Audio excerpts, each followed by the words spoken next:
Why we had a huge wall collapse today? This is a beautiful video. I'll give the link here, and also you can visit the website. It's important that you know that why these things happen. As we know, this volcano is in a region that is actually over the mid-Atlantic ridge.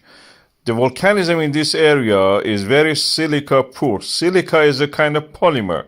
When it is a lot of it, these molecules of silica join together, and like branches of a tree, they actually thicken and make it difficult to flow.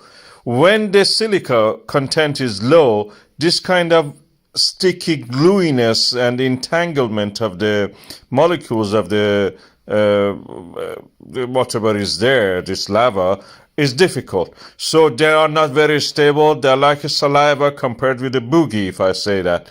And the saliva, of course, cannot hold on. It's not a good glue. Low silica volcano is not also good. And as such, it cannot hold the material together.